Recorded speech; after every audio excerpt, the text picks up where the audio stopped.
Three. Yes, we are live now. Hello, everyone. We are waiting for you to join this live session. Today, we have with us Cars24 Global CTO, Mr. Jitendra, and we are going to talk about how you too can become a CTO. Like, you cannot have a more clickbaity, YouTube video than this. Like, people say how you can get into IIT, how you can get into FANG. I have come up with the ultimate bang, how you can become a CTO. Okay, and today we'll talk about that, about the journey, and we have people joining in already on the live session. Also, we have 50 people, so folks were waiting, Jitendra, to talk to you, to listen to this conversation. There's been a lot of buzz on our Discord server since morning around this session. This is I'm nervous, as you can see. I'm nervous talking about this. So give me 1 second. Let me get more people in. Like, there are live numbers are just rising. So we will start the conversation in like next 5 minutes. Give me 1 second to get the chat here and then Zoom on the side so that we can talk. Perfect. Yeah, this is perfect. What happens is I keep going through the chat what is going on, so that if there is an anecdote or there's a question that someone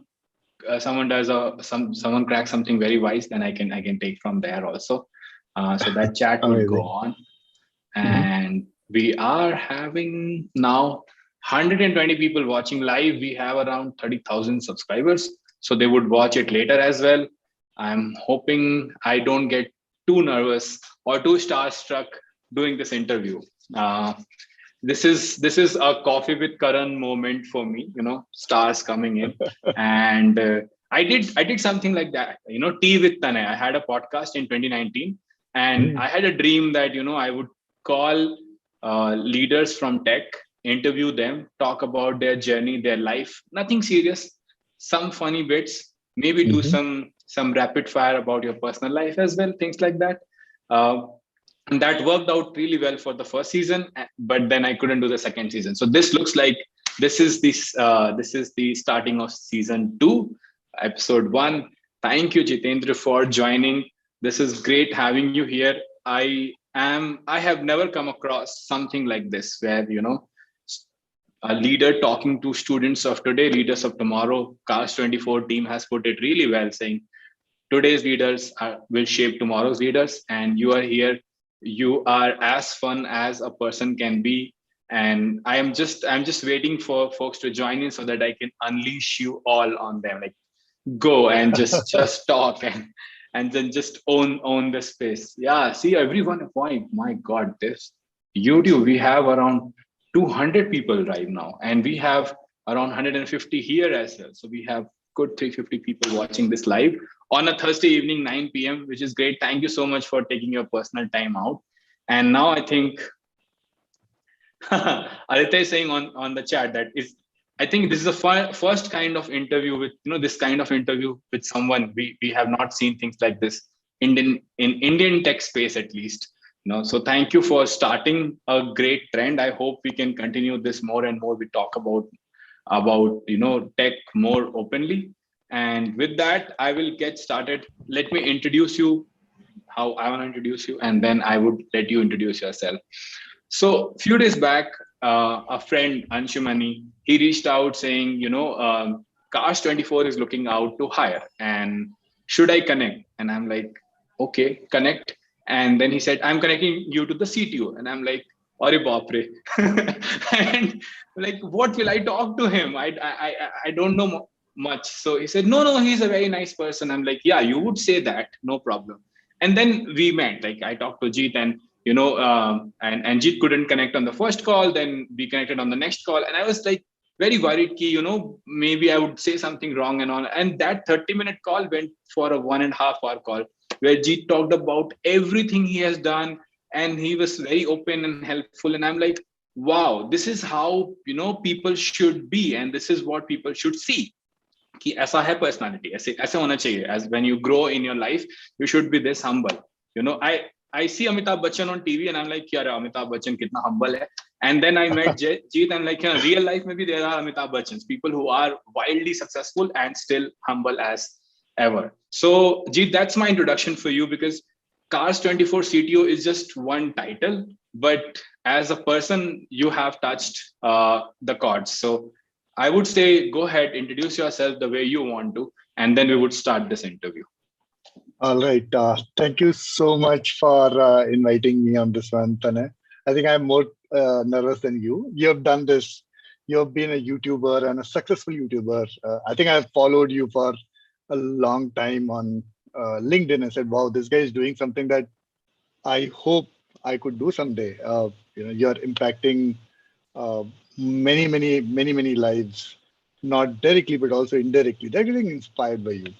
Uh, One fun fact, I'm actually taller than Amitabh Bachchan.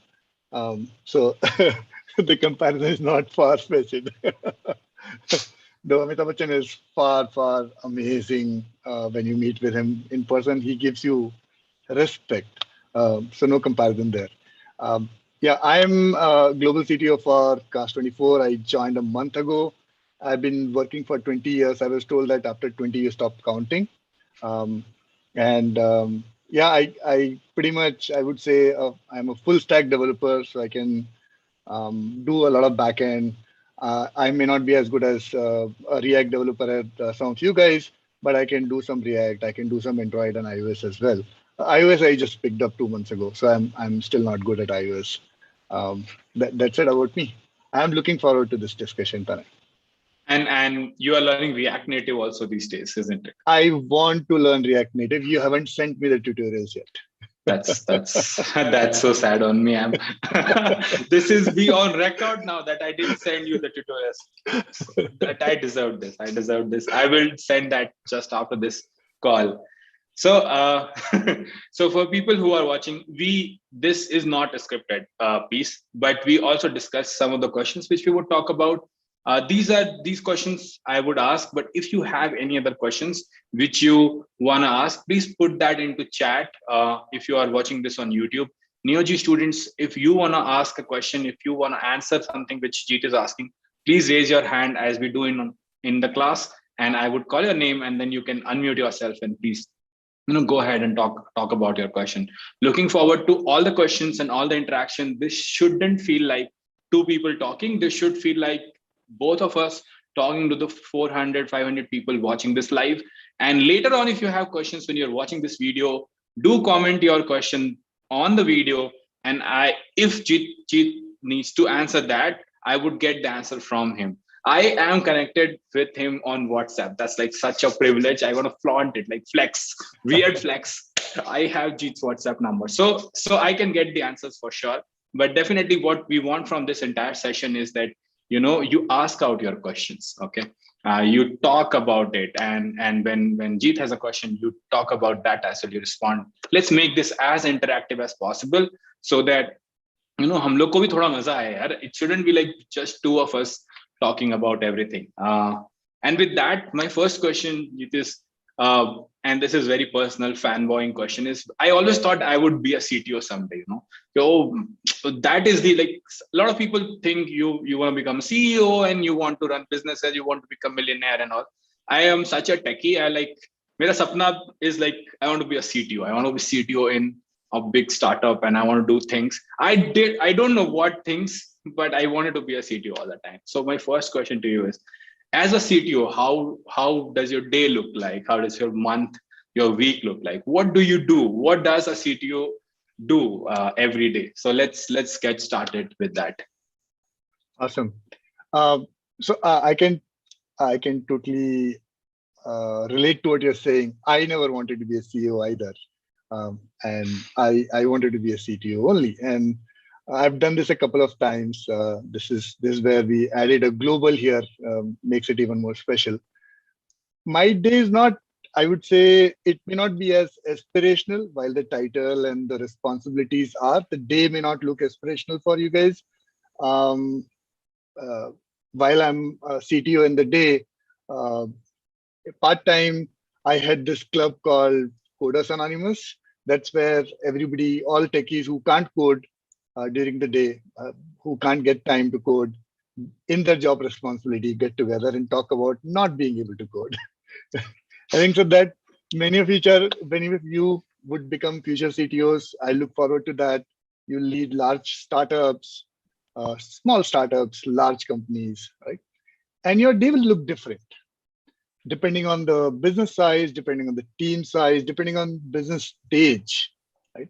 I remember, my co-founders and my sales team telling me that you just be there in the meeting.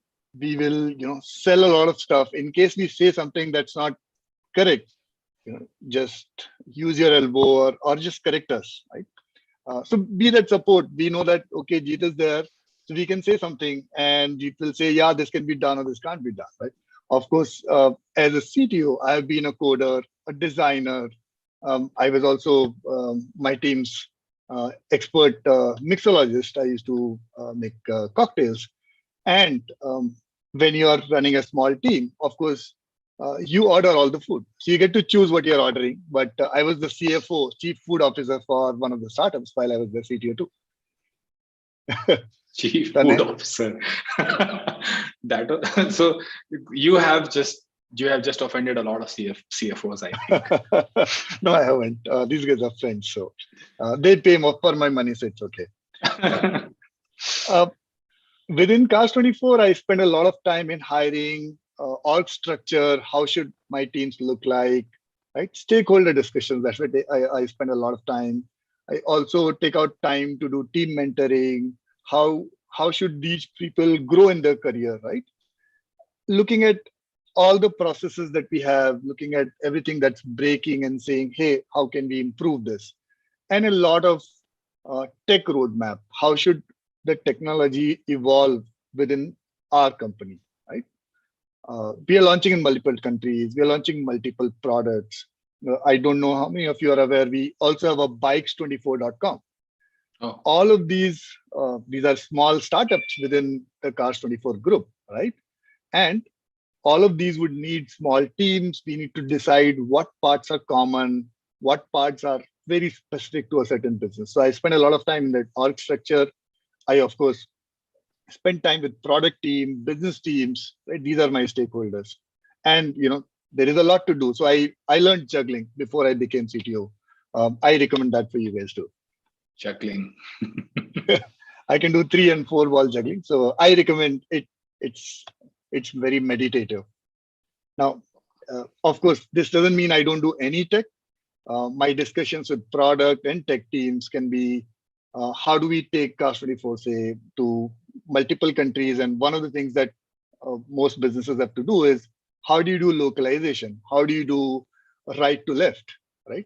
How do you make sure that your notifications go in the right language, right? And how you structure your team, product and tech team, so that this can be done, right?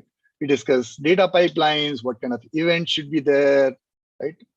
What should be shown to our customers? How should we make cohorts for our customers so that the people who are interested in luxury cars see luxury cars. People who are interested in, say, in my previous avatar, premium or English content, see previous English content, right? How do we run A/B tests across React Native, React.js? We have multiple clients, Android, iOS, right? So these could be a day-to-day normal discussion, and the discussions change every week. That's the exciting part. Yep. That is, just want to let everyone know who's watching. When he said previous avatar, he meant his stint at Hotstar, right? Not everyone would know, but he was responsible for a lot of stuff at Hotstar as well. Things where Vidyut Jamwal came live and power went off, things like that as well. That was a beautiful anecdote, by the way.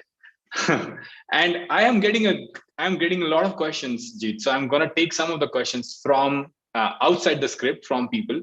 Oh, sure. Neha Shanbag, she's a very brilliant girl, and she's asking, what was Jitendra sir's dream job when he was a fresher versus what's it now? If you have any different, yeah. Neha, I will have to disappoint you. I didn't appear for placements as a fresher. I started working in my 3rd year. There are these bunch of really bright individuals. They were doing a startup early on. This was before .com boom. And I just really liked the group. I really liked what they were building. So for at least a couple of years, I thought that's all I need. I need to work with these guys, build something cool, and read a lot of books. And I think I told Manu, the founder of that startup, that, hey, this is what I want to do. This is my dream job. I'm already there. I get to work with my friends the whole day. I get to work on good problems. And I can read as many books as I want. And I get paid for this. I Yeah. didn't have a dream job. And yeah, currently I feel the same way about Cars24. I was pretty happy at Hotstar and Cars24 founders. I talked to them one of the weekends and I was like, wow, this is so good. You guys are at such a great place. You've built a great team, great business, right? I've known them for 20 plus years now. I'm old. And so Cars24 became that aspirational place where I can make a huge impact. So I didn't have a dream job, but I always thought I want to do something where I get to create a legacy. And I am not sure how many of you relate to that, but it'd be fun when I'm 70, 80 years old, I'm not working, and I can still talk about a startup that we did and which made affected a lot of lives, made a big change in a lot of people's lives, and became big, created an industry. Why not? That's something that Tanay, you're doing. I'm sure when you are 70, 80, you can say, I did this. It's pretty amazing. Definitely. I personally feel that, even if I die tomorrow, I wouldn't have a regret key. What I wanted to do, I'm not doing that in life. I think that's the dream. Living your life the way you want is the dream. And if you get to live it every day, that's a privilege. And I'm sure we are privileged to get that. But thank you for sharing it so nicely. Heartwarming ho gaya ye to. Anurag is asking, I can juggle. Will you hire me? Is juggling a good skill for a Cars24 engineer? What do you want to answer on that? Oh, it's a nice to have. You will learn about this must have, should have, and good to have or nice to have when you do prioritization. Yep. It's a fun thing to do. I got a really nice question here from Vikram.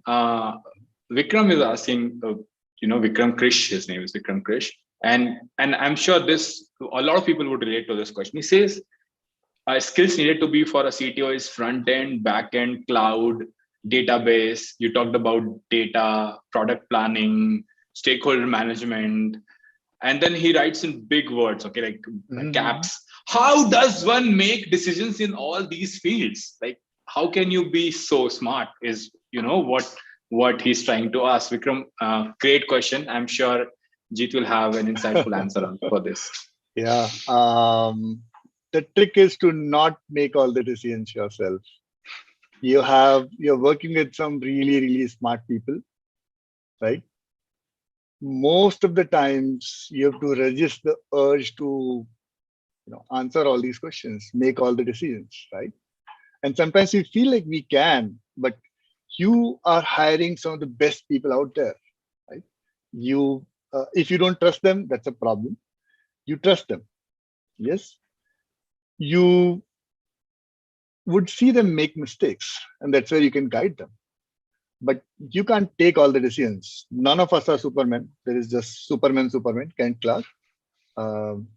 So we have to work with our people. We have to make sure that a lot of your decisions can be taken care of by your team. That's what people call empowerment, right?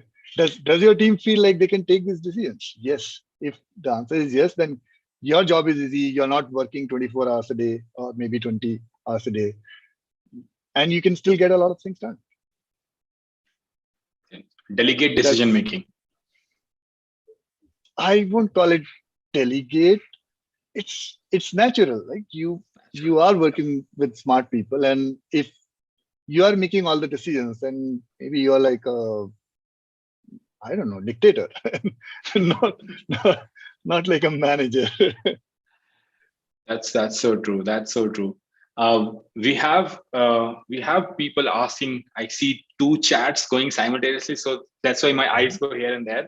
And these are good questions. Aditya is asking, and then Khushbu is asking the same question. Khushbu Verma again is brilliant engineer. She's working with me at Microsoft, and she's very active in community, helping ton of kids. People, if you're not following Khushbu Verma, please go ahead and follow her. And Khushbu asked, how did you stand out during the initial phases of your career? And we had this question in our questionnaire as well. And the question was, what are the points or decisions which shaped you, which made you what you are, which made you a CTO and a great person as well. So what are those those points in the initial phases which you would recount and say, these were great things, and if these things didn't happen, maybe I wouldn't be here. So let's go ahead. Yeah. Story time. Yeah. So I am very tall. So people who see me once register, and this may be an unfair advantage that I always had. Right. I also have a long history of working with really good people, but failed startups. My resume or my LinkedIn is full of companies that none of you would recognize. But these are really good people. Thankfully, Springboard broke that streak, and they are off to some good success. I joined a company called Design Expo in '99. I was in my third year. A senior who tried to teach me mouth organ went and did his internship there and said, these guys are amazing. They're building some really good stuff. And I was like, hey, I want to work with these guys. So I went and met them. And and I had no skills. I probably could do some C++ at that time. I was learning on the side. And for some reason, they liked me. Maybe my height played a part there. and they took me in. And I learned a lot from there, right? I learned a lot of C++. We worked very hard. I made a lot of friends in that particular stint. 20 years now, I'm still in touch with many of these friends. One of these friends referred me to Hotstar last 2.5, 3 years ago. So I got a very good break. Somebody bet on me when I was in third year. I had like nearly zero skills. And they taught me C++. They taught me a lot of things. That was a good break. I remember, from there, a friend once spent the whole night teaching me about telecom stack. And those of you who know your OSI stack with TCP, IP and stuff, there is an equivalent stack called SS7 in telecom. And we had a lot of coffee at this hotel called Parabola in Powai, and full night I learned telecom, and I was like, wow, this is so different from what I've been doing. And I had been doing a lot of HTTP and FTP and POP and IMOP type of mostly text protocols. FTP also had some binary protocol. SS7 was different. It had 272 bytes that were given to you to send an SMS, to make a call, whatever you want to do. Locate somebody who is roaming, right? Locate the location of somebody, everything in 272 bytes. It is just amazing. And this tutorial for tech or telecom was actually a pitch to also join them, their startup. And I moved to telecom for 7-8 years. Telecom is very exciting, and I would say the scale and the quality concerns that I learned in telecom. I feel like if I didn't do this, I probably wouldn't care about quality as much. I wouldn't probably care about rolling upgrades as much, because in telecom, you are deploying a soft switch. Millions of people are calling each other. You do a software upgrade, they shouldn't even know that their telecom software got upgraded. Yep. Those were the odds. Just really good. In 2007, there was this huge wave. Everybody was making a social network, Web 2.0, and Ajax was the thing, and I didn't know this stuff. I was like, "What is Ajax?" I remember talking to a friend who was starting a social network for a big entertainment house in India, and I was like, "What is this Ajax stuff? I don't know about this. I only know about SS7, and I can do stuff in C++." Like, learn it, dude. This is the next thing. Web 2.0 is here, and now Web 3.0 will happen. Web 2.0 was already big at that time.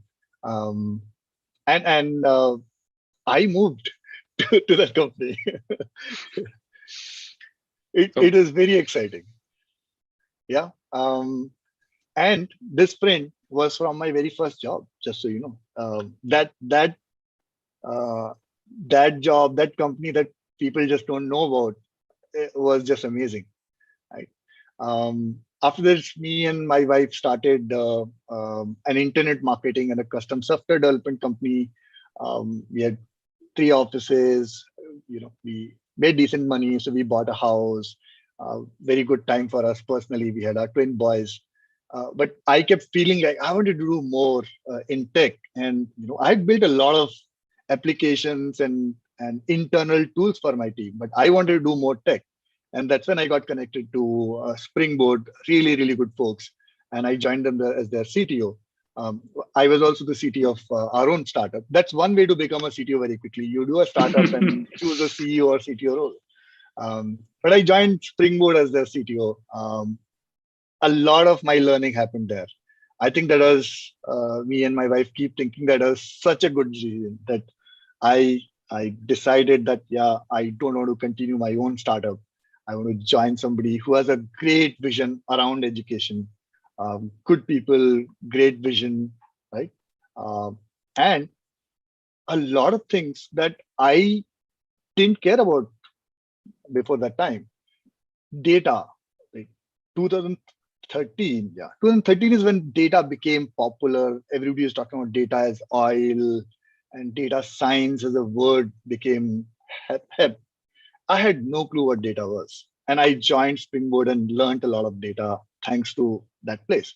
I also had very limited front end skills. As I said, 2007, I didn't know what Ajax is.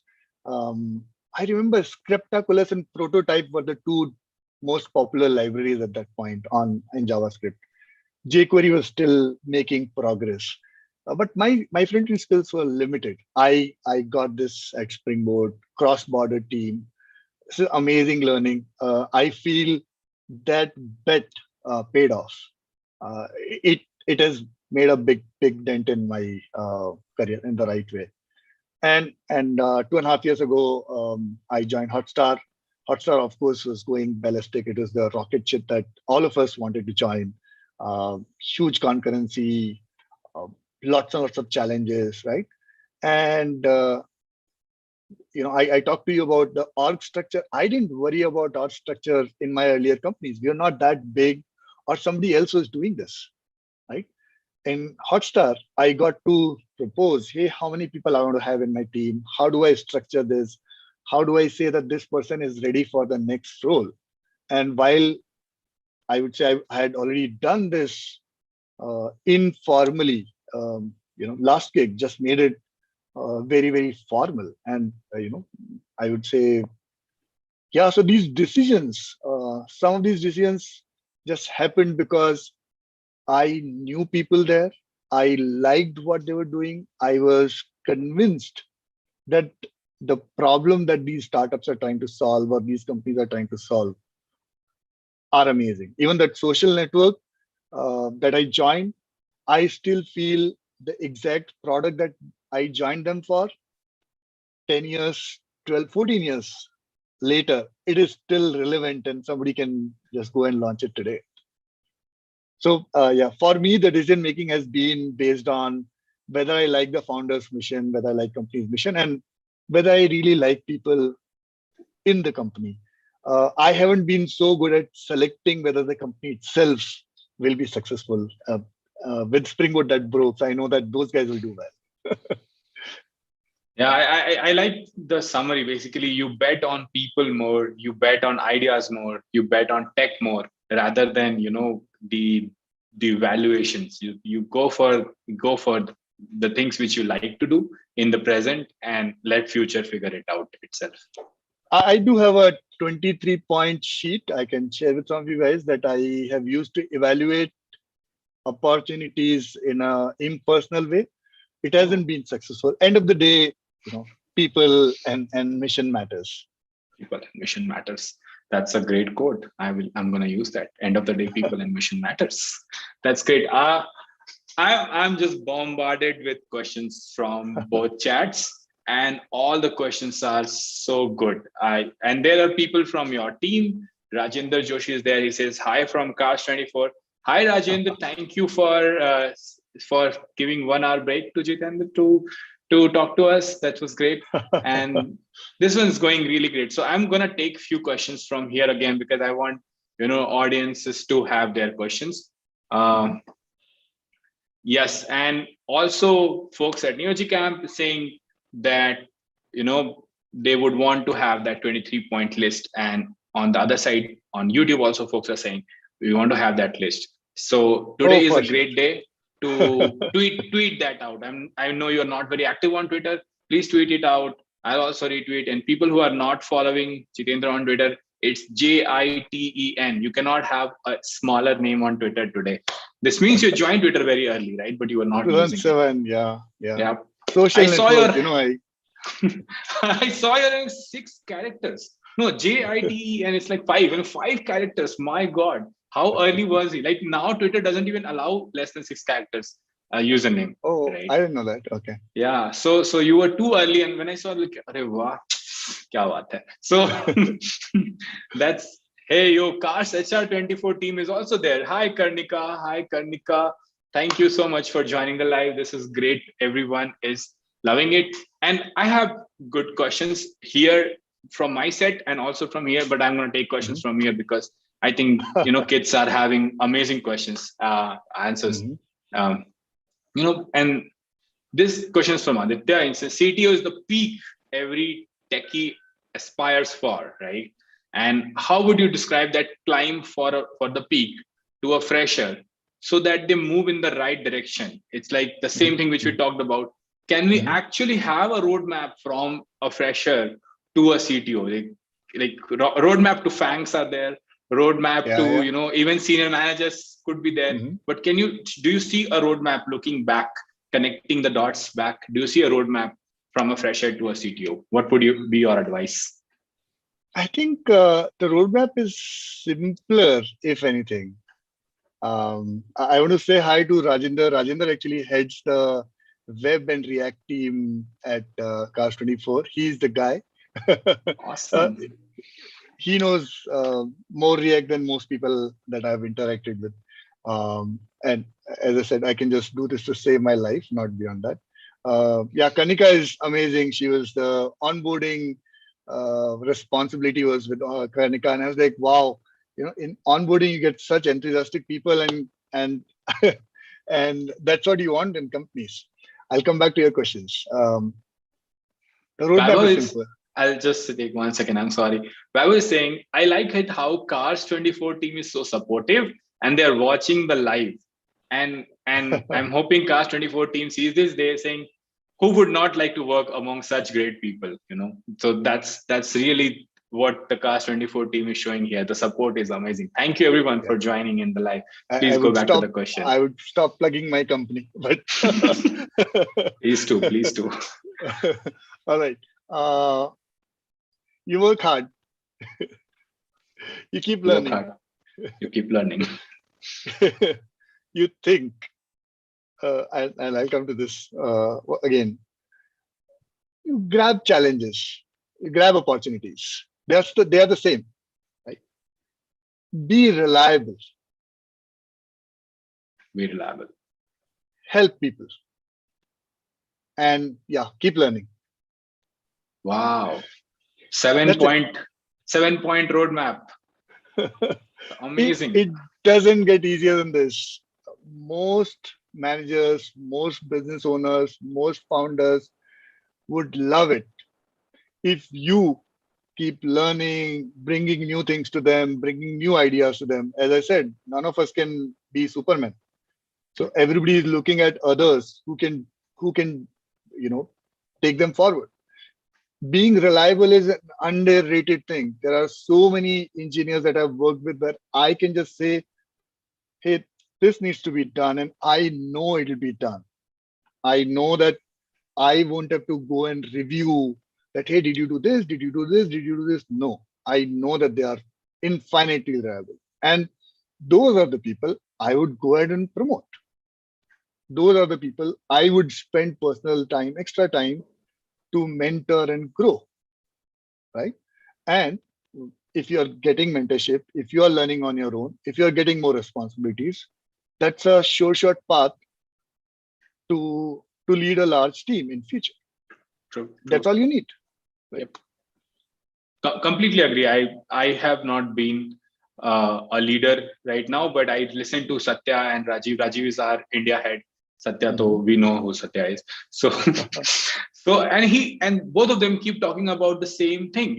That be a leader wherever you are, and that's the only way to grow as a leader in different parts of your life or different stages of your life. And being reliable, being responsible, being looking out, like just enough is not enough. If you have that attitude, then definitely you are going to grow. And I think that's great thing, Jitendra. I want to just take 1 second and go to the next question here is, do you think in doing all of this, in betting right on people, betting on tech, do you think, tech stack for becoming a CTO is also important, or how should we, because this question I keep getting, right, that, should I learn Python? Should I learn JavaScript? Should I learn X or Y or something, and when we are thinking about this, we're thinking about a long-term career, right? Should I go into AI, ML, things like that? And most of my viewers, most of my subscribers are basically college kids. So they want to know that, are they taking the right bet? So how would you take the right bet on tech? What's your framework there? I think you've used the right word. You're taking the bet on tech. You're not taking a bet on stack.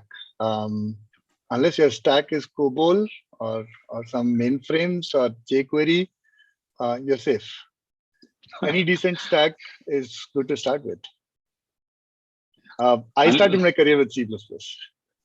Sorry, go ahead, Tanay. No, I like your point, saying unless you are like doing really old stuff, yeah, it just works out eventually. Yeah. Right? I started my career with C++. I've done PHP FI. I don't know if people know what PHP FI is. That is the original name of PHP. Oh. I've Springboard was in Angular. We did Python, Django. Landing card was Java, Spring Boot, and again Angular. Hotstar was a lot of React, a lot of Android, iOS, native platforms, right? And a lot of Golang. We also have had a lot of Java. I still use VN present tense when I'm talking about Hotstar. It's just 1 month old. and Cars24 uses a lot of React, Native, Java, Spring Boot. The language, the frameworks, they keep changing, they keep evolving, right? I recommend you to at least learn 1 or 2 of them. It just helps you to build perspective, you to appreciate what one framework is bringing and what others are bringing, right?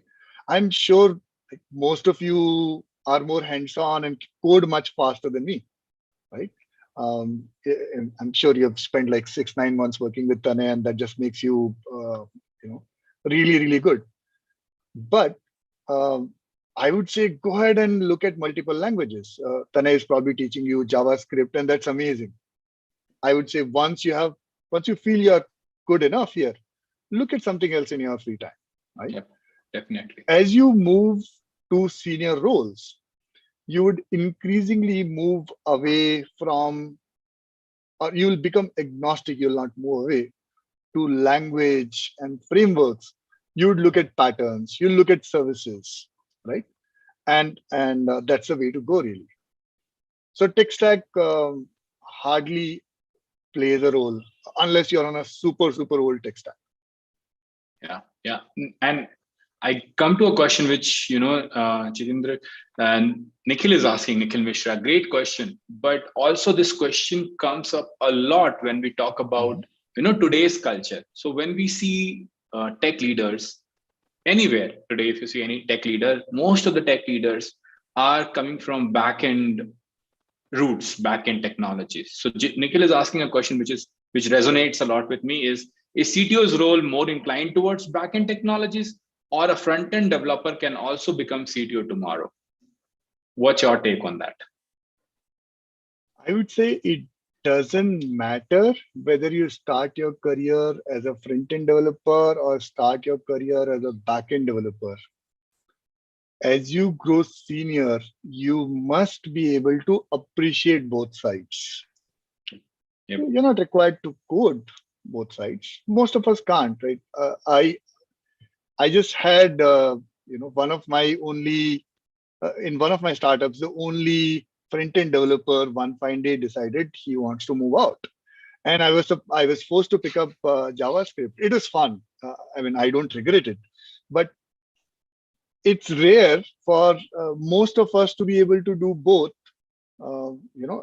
as hands-on engineers. Most of us will have one thing that we are significantly better at. I've seen people who are really, really good at data engineering taking up leadership roles because they can empathize with their engineers. They understand, what client engineering looks like. They understand what backend engineering looks like.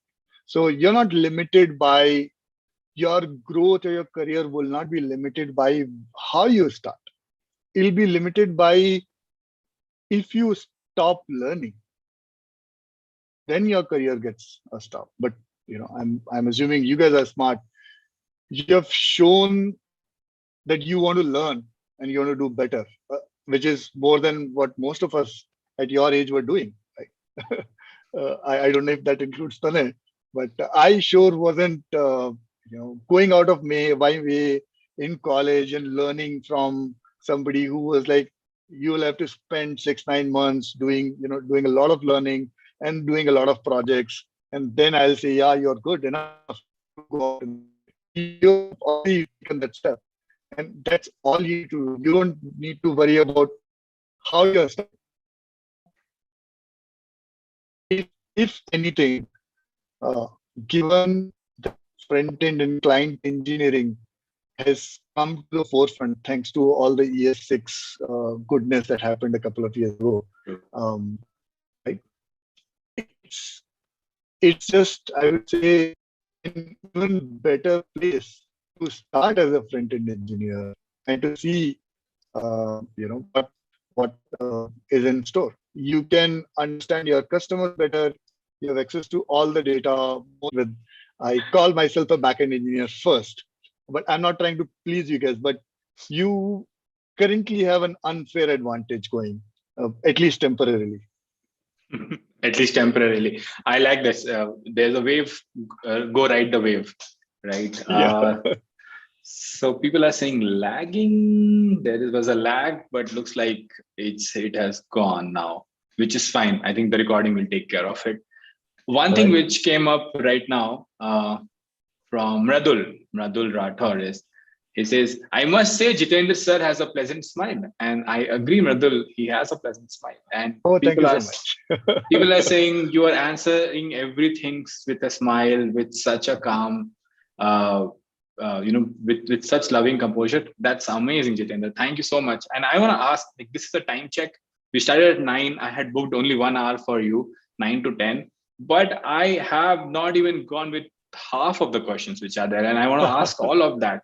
So I want to ask you, please don't be under pressure.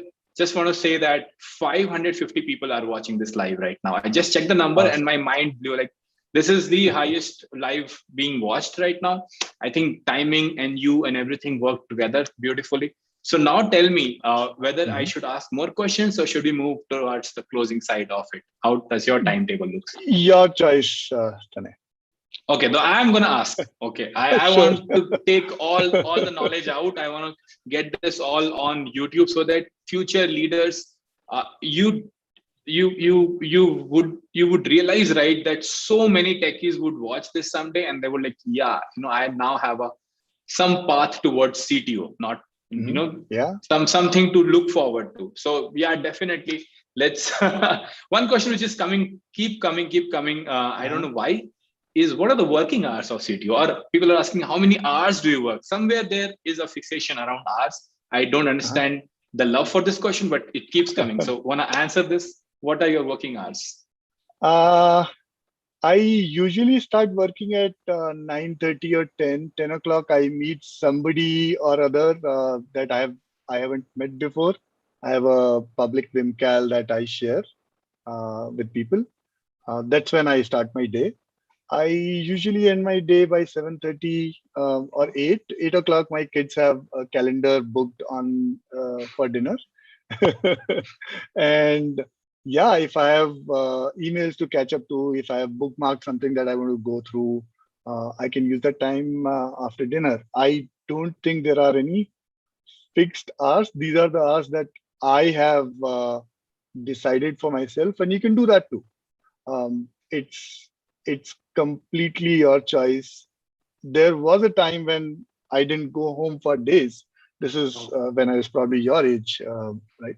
And this was just amazing. I was having a lot of fun. It was not because the company was asking me to do this. I was having a lot of fun. I was young. I was not living with my family either, so I could just do this. It was unhealthy, so I don't recommend it for everyone. I don't know how many of you can stay up for 7 days, but I had a lot of fun. I don't think there are any fixed hours. They are just imposed by me that, hey, I want to start my day at this time. I want to start my day by meeting somebody, trying to meet somebody who I've not met before, and end my day, official day in a way, before the dinner time with my kids. Pretty relaxed. You would feel like you're a CTO, you have to work 24/7, but it's not like that. What do you say? You have to be available 24/7. In our case, we are a public-facing company. We have customers. Somebody has paid for a car and they can't see the status of their car. That's a problem, right? True. So as the owner of the tech team, we have to be available and make sure that any downtimes are swiftly dealt with. And again, it's not me. Most of the time, somebody else will go and do this. But I can't help but make sure that I'm that's thinking happening. about this. So yeah. So you have never switch off thinking about work. I actually remember I was in this company called GS Lab. This was in Pune. This was the telecom time. And we were talking to each other, hey, how did you join? How did you find out about GS Lab? And somebody said, okay, this person referred me. This person referred me. And one of the guys was like, I met with an accident with the company's CEO. And then we got talking. That's how I got hired. So your hiring stories are it would give wrong signal to people. No, please don't come and bang my car. Yeah, like where is Jitendra sir going today? Let me put a scratch. No, but you never really truly stop thinking about your business, and as the CXO of a business, you are continuously thinking about how to make it better. True. Definitely. These are seriously. I think this is where I remember Jeff Bezos said that don't have work-life balance, but work-life harmony. Like keep doing work and keep taking time out for family and stuff like that. I think that's great. I have one question which is like what do you call branch of this question? Maybe is the right word is. How would you create dev culture? Like, what do you think of creating a dev culture in startups? Like, what does culture means for you? And as a leader, how do you ensure that's being there's some culture? So this is a great question. Sushil asked this. I love the question. I just kept good it. Good question, Sushil. Yeah. It's a lot of people have a different definition of culture, right? A lot of people would say, hey, we take pride in building what we are building, right? So we care about quality, we care about whether we are doing the right things, right? And one way to build this culture is to articulate this, right? Write it down. I still remember Gautam from Springboard spent a lot of time, discussing what our values should be, right? What kind of culture we want to build. And a lot of times we just end up writing these values and we forget about them. You have to make sure you talk about that. You have to make sure you reward people for following what you want in your culture. You coach people when they go against the culture that you want to have in your teams, right? And that's it. Like, we want to make sure the basics are covered.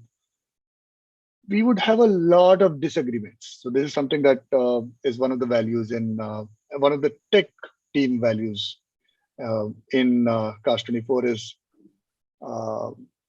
don't be disangry, just disagree. Don't be angry. Don't I would say, take it to the heart. It's good to have disagreements, right? But everybody has the right intentions and right goals in mind. Just keep that in mind. And if you do, both the parties who are having a disagreement would know that there are right intentions in the mind, and they will respect each other. So you can disagree, but continue to be respectful. It's a very, very simple value that the team at Cars24 thought, and I really like it. It's very easy for us to get carried away. Like, I know I have roamed around in office when we used to go to office, and like, no, this is not how it should be done. This is not how it should be done. And like, we are going around the office and everybody's like, what are these two guys doing? Right? But later we'll go and have a beer together or play badminton together or whatnot. You play badminton? I'm not good at it. Okay. I'm just tall. Just tall. You use your height to every advantage possible, isn't it? I know, sports particularly. Sports. Yeah. I hope that helps. It's not easy to build a culture. I would say, talk to your team about what they care about, and then put it together. And once you have set the culture, don't believe that this is done. There is nothing to improve. Revise it. Maybe talk to people like Gautam from Springboard who have done this actively in the last 5 years. While you are answering, I'm listening and getting amazed from the answer, and also I'm getting amazed at how good the questions are. Like, really great questions coming up from here. One thing, but I'm going to take one question from here, which is very away from the current program, but I would love to have a break kind of thing. So Dushant is asking, what are some of the web series you have watched or you have binge watched? So tell us your secrets. What have you binge watched recently? Oh, not recently, but I did binge watch Game of Thrones just before the season 8 came, and I was waiting for season 8 to come before I start watching it. I had given up on the books coming out. So that was something that I did.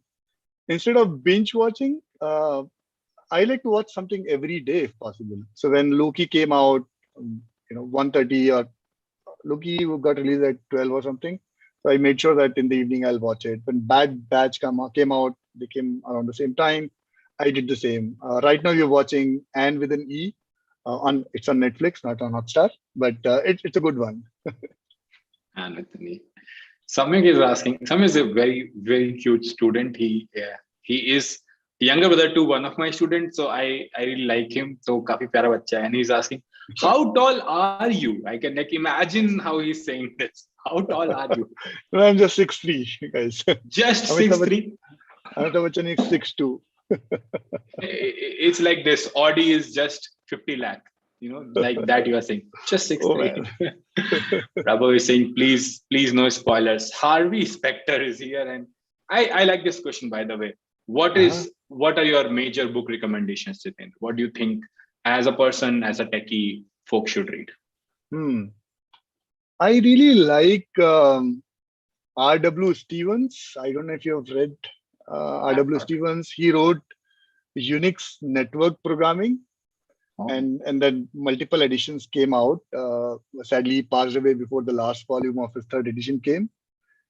I really liked his books, and I have gone through each of those pages multiple times. It's just amazing.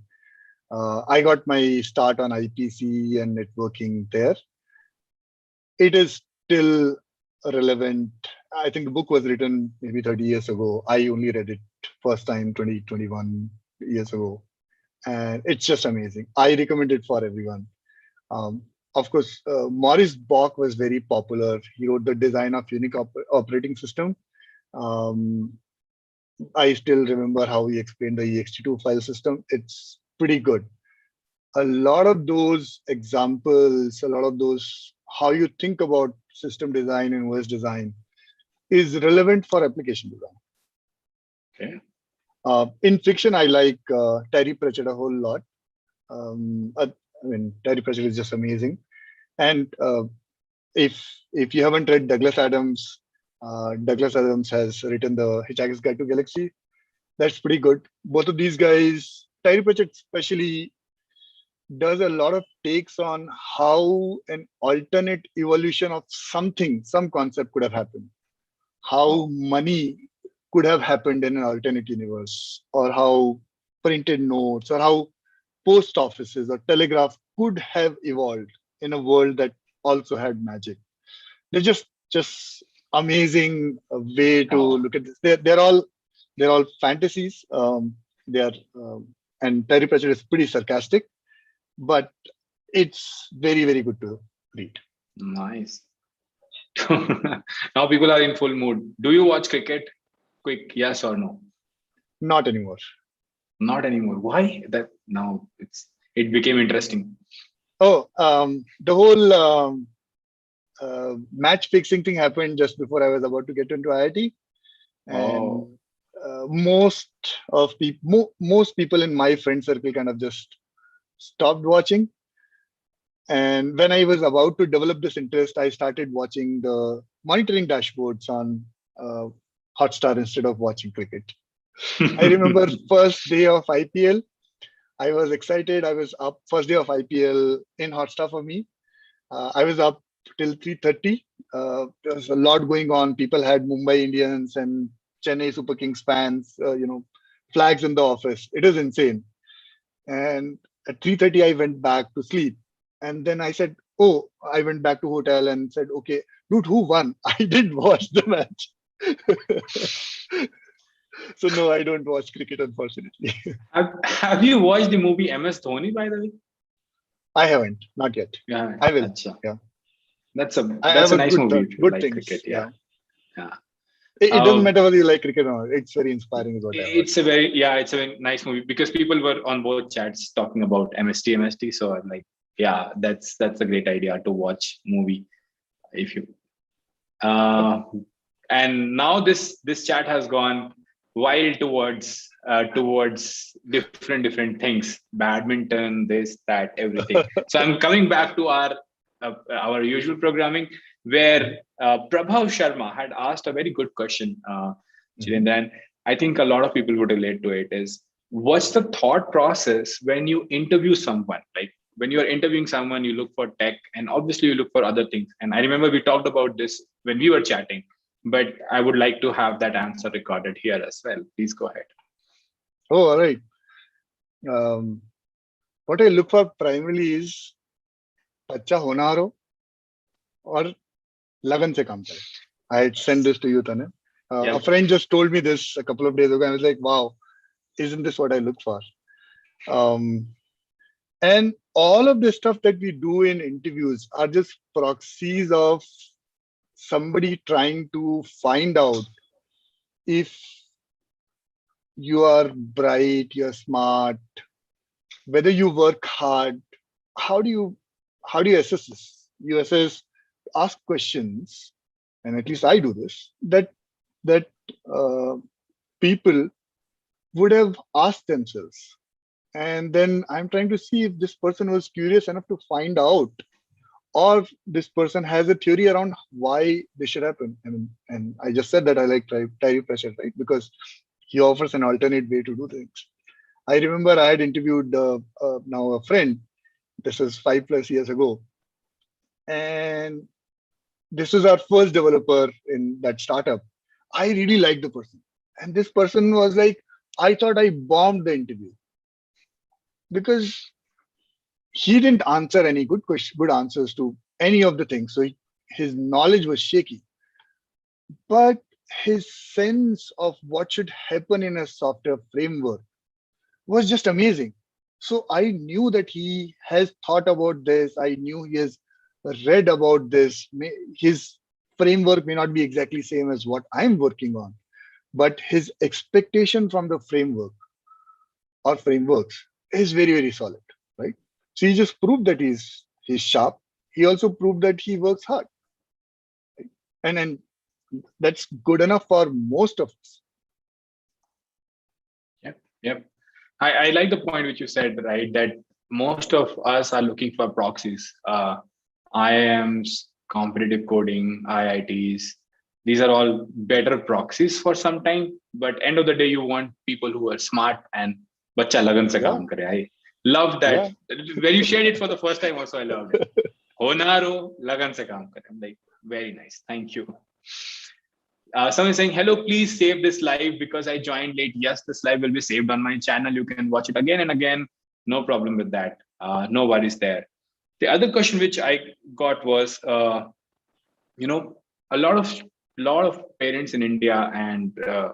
You come from a middle class family. Ki Yes. Masters kar lo bacche, right? Either do MBA or do MS, or without masters, kuch nahi hoga zindagi mein. That's a very clear thought process. I don't know where it came from though. So, what are your thoughts around masters, MS, and especially around a lot of techies I talk to, they're like, "Ki bhaiya tech karna hai." Right? Very clear hai. I want to do tech. I want to be good at tech, but people around me tell that if I don't do masters, if I don't do MS, if I don't do MBA, I wouldn't grow into a leadership role tomorrow. And then I tell them, hey, dude, I am seeing like 100 people in leadership roles across Microsoft without an MS or an MBA. But that's again anecdotal to say Microsoft. But you have been like in the industry for so long. What are your thoughts around having a master's degree to grow into a leadership role? I have a disclaimer here. My thought process has been shaped by how we thought at Springboard. Okay. And I still remember Parul, Springboard's founder, saying this. She's like, our parents went to college once, did their education, finished their education, joined a job, and were in that job for 30 to 40 years. Sure. So your first level of education decided on your career and on your life and your lifestyle and which school their kids will go to. That's not true anymore. True. We continuously learn. We continuously get new skills. The skills that are still number one on my LinkedIn, C++. I can't write C++ code anymore. Right? The skills themselves keep changing, right? And that's why I would say the only value that masters brings is you get a master's degree, right? You need to work with people, you need to understand business, and you need to be really good at technology to become a CTO, to become a head of engineering, right? You don't need to become a CTO tomorrow. As I said, I've been working for 20+ years, right? You need to make sure you continue to learn. You need to make sure, and that's where I'll bring the thinking point. you think about what you could be learning. What is it that you're good at? What is it that you feel you can improve, right? Continue to work on your skills, continue learning. There are so many good resources. I still remember spending nights in my lab in college, reading through man pages. I don't know if how many of you know what man pages are. You just type man and the And command minus name H. on Linux, and you get this help page. Um, if you're on BIM, you can just type Shift K and get to the help page for that particular keyword. I think today, thanks to people like Tanay and a lot of other good teachers, you can learn this. All of the tech that probably we used to take a couple of years to learn in a couple of months. Just imagine, I was looking at this 6.824 course from MIT, a distributed systems course. A friend shared it. It's amazing. That's a full semester course. And I plan to do this in next 3 weeks, 2 hours at 2x speed every weekend. That's it. Like, this is the world's best professor teaching a really, really complicated subject. And I have access to this. I'm not even paying for it. I just go to YouTube. True. Yep. That's where I used that course to do sketchnoting that Tanmay taught me. I'm still practicing. So yeah, I picked up a new skill from Tanmay. So keep learning. I don't think masters is important. Learning is important. Skills are important. That's a great answer. And we can like have a separate session on this because there are multiple questions around this. But I think you've summarized it really well. One question which comes out of the Jitendra, and this is another thing where current people, like when we are in startups and when we're working on cutting edge technology, it's very easy for us because we keep jumping from 1 to 2 or to 3, whatever comes our way. But the biggest janta, 99% of Indian tech today is in service companies, right? And they want to take one bet to say get out of that. Somewhere they think masters would get them out, MBA would get them out, or one tech they should learn right now, which would get them out of that job, and then they can also start jumping here and there. So that's the question which I keep seeing, and it's coming again here, is if you have to take one bet today in 2021 August, what would that bet be for next, which would help you next 3-4 years of your career? And I know my answer. A lot of people know my answer. I want to know your answer as well on this. What are your thoughts around this? I'm assuming the bet is I'm taking a bet for people. My first advice is please don't jump around. Okay. If you're giving your 100% to your job, your company, your startup, your rewards may be slightly delayed, but you're working with humans too. They will know, they will notice, and they will try to do their best. Yes, in some cases, your company itself may not be able to move fast. In some cases, the company may move in a year's time, and then you may get restless, and you can look for other options. You can look to do more things. At this moment, as somebody who spends a lot of time in hiring, I can tell you that client engineering skills, React, iOS, React Native, are just amazing skills to acquire right away. There is a serious lack of talent in these, and everybody feels it. All my friends who are hiring, all my friends who are trying to put together teams, whether they're a startup or a big company, know that they can hire a lot of backend engineers. But they're like, it's so difficult to hire good client engineers. And there is probably a reason why this is true. It's just a theory, may not be right. When somebody's trying to interview a backend engineer, they would look at DS algo, they'll look at problem solving, they would look at abstract code and design patterns. They don't care if you know that exact syntax and how does uh, OOP work. But when people go for a JavaScript interview or an iOS interview, apart from all of this stuff that I talked about, uh, which just kind of proves that you're a good engineer, good enough engineer, they also look for knowledge.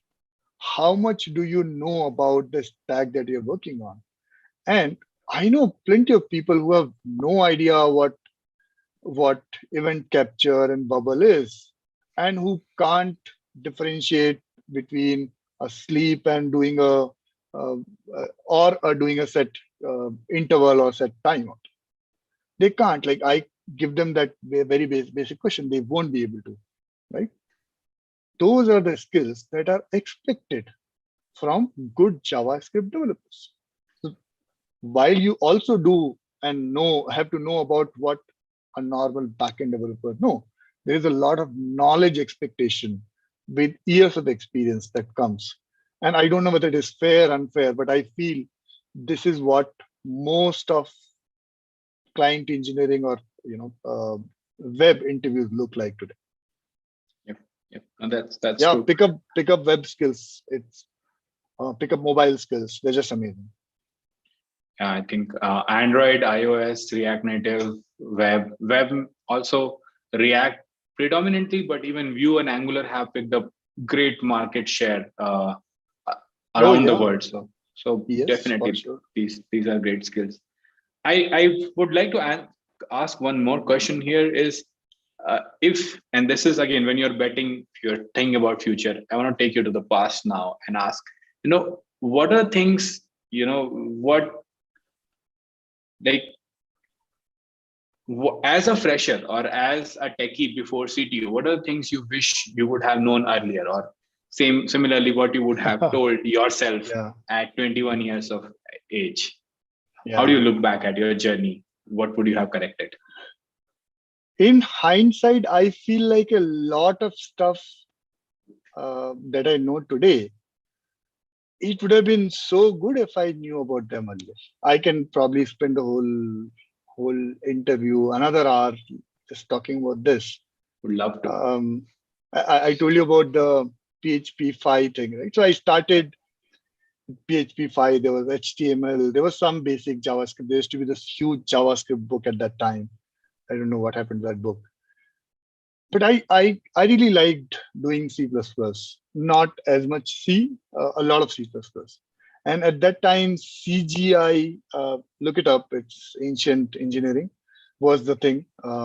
It's called Common Gateway Interface. And we generated HTML pages from C++.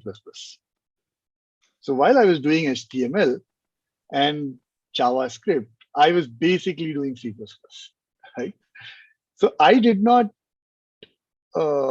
develop an intuition for UX and develop an empathy for client engineering till I moved to the Web 2.0 world. The whole telecom world was all about bits and bytes, and we read files and said, okay, this hexadecimal bit means this particular bit is set or not set, right? And I feel that somebody should have told me that while you're doing this, don't forget about your customers. Your customers are going to see a web interface that you will build in JavaScript, right? That you will build in HTML, right? Okay, now I understand, but I feel like I didn't think about UX and a lot of client engineering because of the journey I went through. Data, right? That's something that I picked up in Springboard. And that's probably also the timing. Most people were just waking up to data. I feel like, again, I was late to the industry, or I remember we had this beautiful teal color on our website. It looked really amazing. The whole website looked soothing. And one day, the home page had this big bright pink color button. Okay. Enroll now. And I immediately talked to Gautam, who was our CEO, that Gautam, like, who did this? I was like, this doesn't look good. He's like, dude, our CTR has gone through the roof. The A/B tests tell me, the data tells me that contrast is important. You may not like this color, we'll find another color, but the color of the CTA cannot be same as the color of the website. You have to offer some contrast. And just came from data. And thankfully, I've been in companies where data was pretty important for people. Pending Card, Hotstar, Cars24. So it's good. I just feel like somebody could have made me aware of this beautiful A/B test and the whole way to look at data and way to prioritize with data.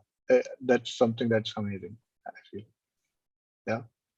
Awesome. Client engineering and data. That's great. Yeah, there is a lot, like people manager. If you look at my LinkedIn, I became a project manager or people manager almost right out of my college, right? I got an opportunity to mentor some 70 odd people who were a year senior to me. And I was their mentor, but I also became a people manager pretty early. And I didn't realize I was a bad people manager. I don't talk to anybody who has worked with me in my first 3-4 years.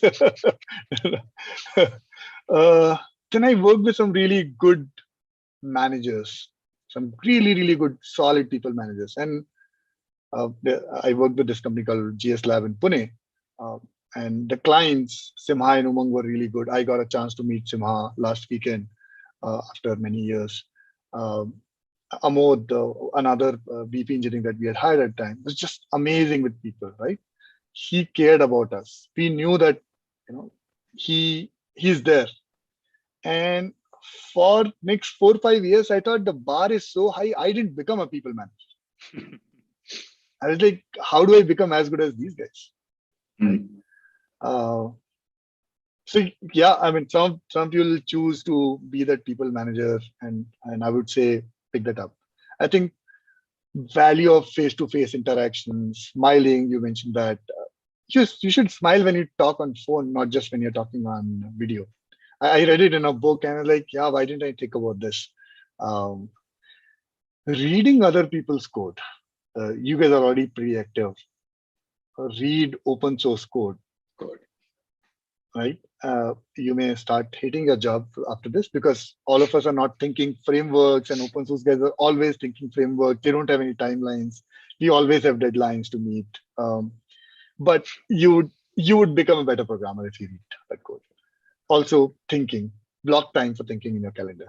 There are plenty of good tools that can just block time. If you have a busy calendar, if you have a free calendar, why not? You still should block time. Yeah, a lot of things, man, that I feel somebody could have just told me early on. And I had some good mentors. So I did get to learn a whole lot from them. I like how you touched the point around people manager and being a techie. So a lot of senior people would relate, right? Like people who are 9-10 years experience, thinking about whether we should get into management role now or be an IC for a longer period of time, because obviously we love programming more, and managers get little hands off than more hands on. So what are your thoughts around that, Jitendra, about IC versus managerial role? Yeah, people who are getting into managerial role, you are welcome to join my Coders Anonymous Club a couple of years from now. Try both. I have friends who tried something and said, we're not enjoying this, and tried the other thing, right? When I was joining Lending Card, this is like after I was CTO for Springboard for 3.5 years, after I'd worked for 10+ years. At that time, I again had a choice to decide between a people manager role and an IC role. And I had some 7-8 calls with the Lending Card's co-founder that should I join as this and this. He was very calm, patient, and he was like, yeah, even if you join as a people manager, you will get to code. You can hire some project managers. Only 6 months later, he tells me one of the days, like, आपको कभी तो छोड़ना ही था. You'd have to leave it one day. So do it now. No, the guy is still a friend, so don't worry about that. People who feel that as an IC, they will just be independent contributors are mistaken. You are an individual contributor, but you are still mentoring junior engineers. There is a lot of satisfaction in being able to affect someone's career positively. And if you feel like, oh, I'm not good with people, don't think about that. Are you good with tech? Would you like it if you teach somebody something and they grow in their career? That's all that is needed as a senior IC, right? I would say you would have to define what you like, really. One of the frameworks that a friend used was you become a people manager. You do it for a year or maybe 6 months. And every Monday you feel like, I don't want to start work. Then that's a good sign. You know that you don't like being a people manager. Sure. But otherwise, it's fun to do either. So your advice is try both and then read your own signals. Read your own data. Yeah, don't stop being a techie. Don't stop coding. Even if you're not coding on your job, you can code over the weekend and keep yourself closer to reality. This is another question which, again, a lot of people are asking is, how do you keep up as a CTO? How do you get time to learn new things? What are you learning new? And how do you keep up, around all of these things which are happening up? So what's your answer for that? I mean, how is weird? Yeah, you read. There are some good friends who read a whole lot and send me all the good links. So maybe make friends with them. But I have a to-do list. It's a notorious to-do list. Everybody in Hotstar knows this. If I like something, I'll just note down the to-do list thing. I need to learn this. So Tanay told me about sketchnoting. I said, okay, I need to learn this. And he sent me a good book. And I was like, okay, there's something that I'll go through. I've gone through the video, Tanay. I'll go through the book later. So you keep making that list of things that you want to learn. You keep prioritizing that. And that's it. It'll happen. So as I said, this 6.824 course from MIT, somebody shared with me. I did one lecture and I was like, this is so amazing. So now I know that that's something that I pick up even before I pick up React Native, because that came first. See, yeah, it's about you just making a list and just doing it one by one. You can do it all, you can do all of it at once. You also have to time box.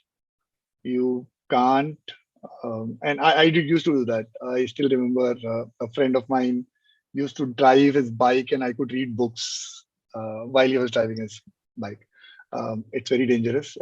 We could do this in the campus, so it is very safe. But time box it, create a schedule for yourself, create a list. You will not be able to read all the books that you buy. You will not be able to do all the courses that you bookmark. Just do them one by one. So make a list and then tick. Basics. Yes, why not? This another question which is keep coming is, and you talked about leadership as well, people management as well, is what are other skills a techie should look for? I think juggling is definitely on top of our list after being a good techie, and then people management is there. What are other things which you think, Jitendra, would be good to have or a must-have skill as well when you grow in your role, not just from fresher to 5, even from 5 to 10, 10 to 15, things like that. Like when you start growing as a leader, what are the things which you think? Yeah, that's a good question, by the way. I would say the topmost is communication. Written, spoken communication is paramount. Unfortunately, in IT industry, communication also means English communication. So if you're struggling with that, spend time. I did my schooling in Hindi medium. I struggled in my first year. I went to Professor Malche. He taught us English literature and Shakespeare and whatnot, and said, I can't understand what you're saying. I can't process it as fast. So he took these sessions where I could hear, listen to English sentences, multiple emotions, and understand. He didn't tell me go and watch Hollywood movies. He actually had these audio sessions which could help me build speed. And then I could say things to him and he could correct me and tell your friends to correct you. I had a friend, Murali, who just ruthlessly corrected my English all the time. I had one too like that all the time, making fun. But it helped. Yeah, it helped. I'm so thankful to these guys that they just wanted me to be a better person. And communication is important. And it's not just speaking. Listening is equally important. A lot of us miss that. I miss that. Like I interrupt people a whole lot, and I have to check myself. I probably interrupted Tanya a couple of times in this discussion. You would invariably start looking at stats and data. I think by now everybody understands that I feel like data is fairly important as you grow senior in your career. Of course, as you grow, become people manager or senior, you would learn about how to give feedback. You would learn about how to be self-aware. You would learn about business. Believe it or not, you will do a lot of sales. You'll have to sell your ideas to your teams. You'll have to sell your ideas to your PM counterpart, saying this is the right way to do things.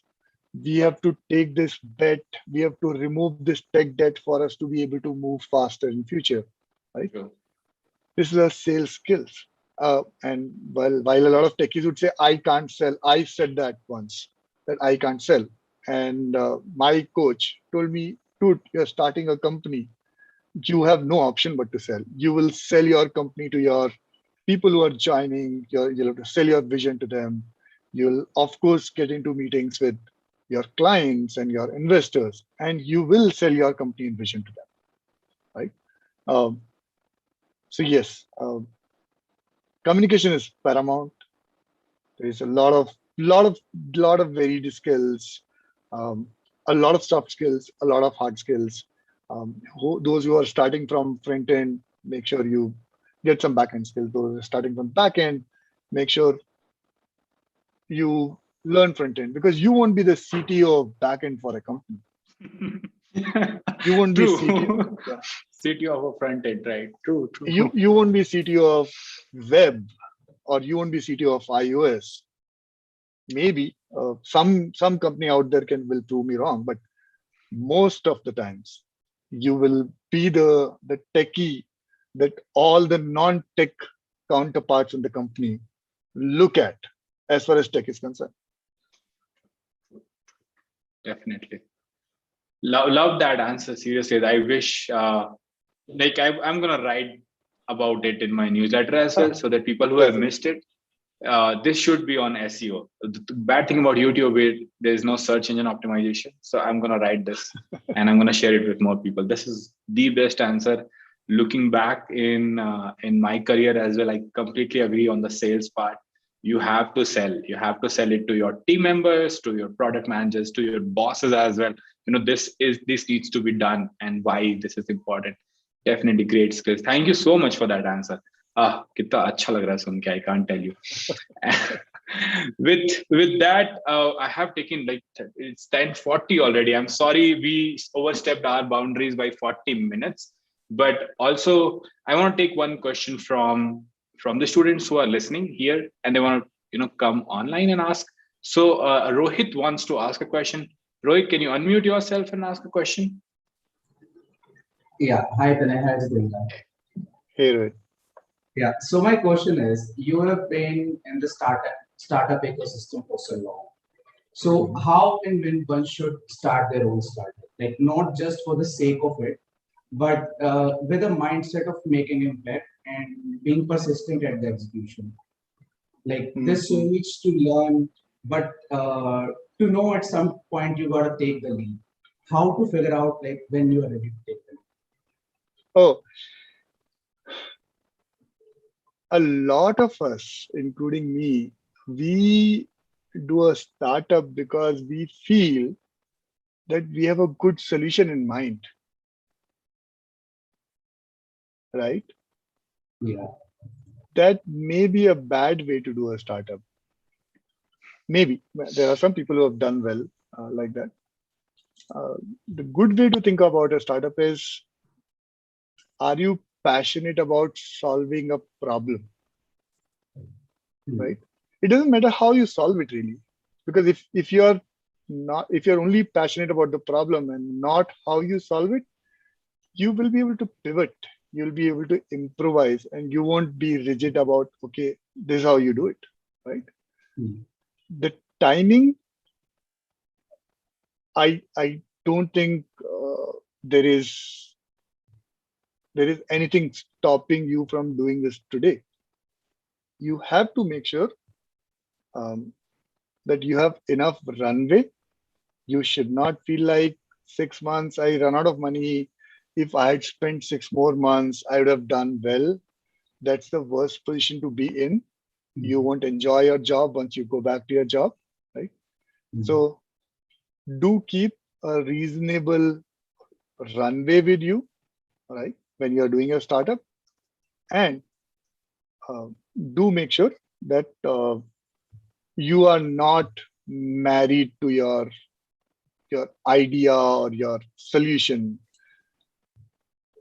Solutions matter. I'm not saying they don't matter. That's probably what you will sell to your investors. That's probably what you'll sell initially to your team, saying, hey, this is what you're building, right? But you should care about that problem. And let's look at Tanay. He cares about the problem of education, problem of getting people to get a great tech job, getting people to become passionate about tech. I don't think he cares about whether it is JavaScript or whether it is done online, whether it is done in real time or whether it is done in classroom, whether it is done on Discord or Slack, and there are multiple ways to solve this, whether it is project driven or non-project driven, whether there is lecture or not. Maybe today Tanay believes there should be real-time lectures. Tomorrow he'll say no, even recorded lectures are fine. And I just care about people being able to do projects and prove that they've actually done this well, right? And that's what makes it interesting. Yeah. Yep. All right. Totally. Yep. I agree to your point that, if you want to do a startup, you want to put yourself through that thing. Be very passionate about the problem you are trying to solve, not the solution you are trying to come up with. Great answer, Jitendra. And I never thought about me also like this. So thank you for giving that perspective. Thank you so much. This is the last question, I promise. So Ravi Sharma, very initially in the chat itself, he asked, and I really like the question, is he loves how you are conducting yourself. He loves how you are approachable, how being a CTO, and I do agree with it. We think, Hindi में बोलते हैं, हम लोग सोचते हैं कि बड़ा आदमी बन जाएंगे, right? And you are the बड़ा आदमी which we think you are. And oh, thank you. and not. Even small things, right? It gets to our head. कपार पे चढ़ जाता है. We tell this in Bihar कि कपार पे चढ़ गया, दिमाग पे चढ़ गया, right? Very smaller things. And he asked very nice question. Ravi Sharma said, how to stop getting carried away. How to stop thinking that small accomplishments are big things, and then just keep getting carried away on that. So what keeps you humble, Jitendra? So first of all, do celebrate your small accomplishments. I started learning to draw last year in October, and while I'm not really good at it, I still take photos of what I have drawn on the weekend and put it on Instagram. I really like it. It feels good. Right? I'm nowhere comparable to the artists that I know. Right? And that's probably what keeps us humble. We know that there are so many people out there who are much more accomplished, much more skillful uh, than us in so many different fields. We can't sing. I can't sing. Many of you can sing much better, right? And now, of course, there are the experts. You guys can program much better, much faster than me. And there are, of course, people who I have worked with people who are 60 years old and who programmed, and my claim to fame in that company was I found a bug in that guy's code. That's why people knew me. That's how I got recognized in the company. Like, oh, this guy found bug in the architect's code. Right? So you, if you keep your eyes open, you would realize that there are so many people out there who are just amazing. And while we should be proud of what we are doing, we should be proud of what we bring to the table as a package, right? Michael Phelps cannot say that I am the biggest sports person in the world. I am the fastest. No, because Usain Bolt is faster, and Usain Bolt can't say I'm the fastest because like, Michael Phelps will just beat him, right?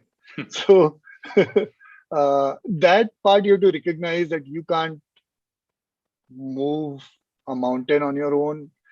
If you're running a startup, you can't do marketing and sales and tech and product and everything on your own.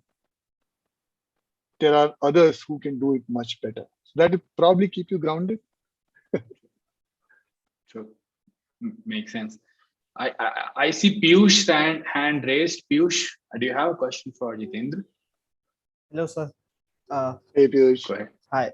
I just had a question. Like you changed a lot of companies in the initial year of your career, and recently you also shifted to a new company. What things you keep into the mind when you change a company? On what, like for example, as a fresher, you look for the tech stack they are working upon, the team, or are you, or the first thing should be, do I believe in the product that they are making? Like for example, let's talk about any fintech industry. I know they are very good, they are making a lot of profit, they're making a lot of money, but do I want to work in this? Should that be a factor to consider while applying for a tech job, specifically for a tech job? Yeah, Piyush, I'll also take this as advice. I don't plan to move very frequently. I didn't plan to move when I was at Hotstar. I thought I'll be there for 5+ years. It's an amazing team. I moved early on kind of quickly because the startups that I was working with went under, didn't do as well as I expected them to do. Again, great people, just we probably were too early in some cases. We didn't execute well in some cases. In some cases, some of our competitors had much better business plan, and probably story for another day there. If possible, if you like the idea, if you like the people, if you're getting paid enough, don't change. If you feel there is something very exciting that you will regret missing out on later on, then yeah, for sure, change or do your startup. Nothing beyond this. I look for the problem that somebody's trying to solve. I really liked what Lending Cart was doing. I could associate with their business model because their customers are basically my relatives. My whole family does trading. They're small traders, right? So I could understand the whole credit cycle that founders talked about.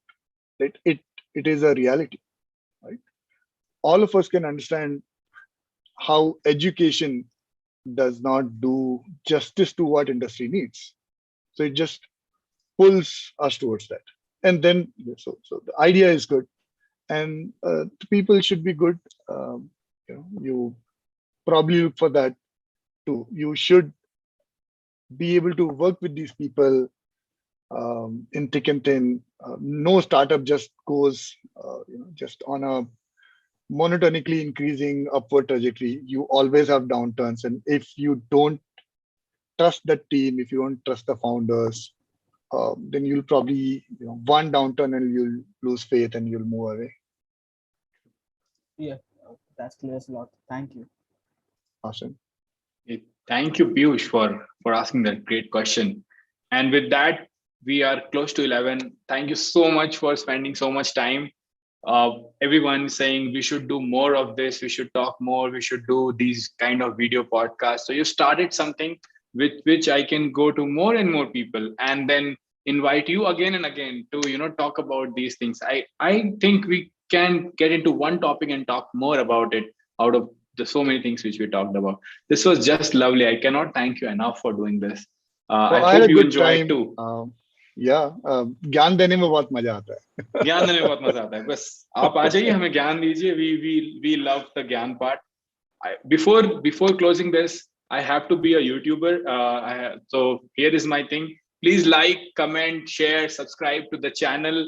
If you like this video enough, if you comment on this video enough, I am promising you we would have more people and more of Jitendra in upcoming videos, because I personally loved doing this, and show me that you love watching this so that we can do it more and more again. And with that, I have shared Jitendra's Twitter and LinkedIn account on the chat. I will put this in description and on comment as well. I want you to interact with him, bug him. He's busy. It's okay. Let it be. But if you have a question, if you want to talk to people, reach out to people. Reach out to people. That's the best in the short way to get their attention. Show that you have worked hard. Show that you have listened to this and you have coded and you have a genuine question which needs to be answered, and ask in public, at on tweet, mention on LinkedIn, so that publicly you ask and say, hey, I would have loved your answer on that as well. And definitely bug him, bug all the leaders. They are always looking to help.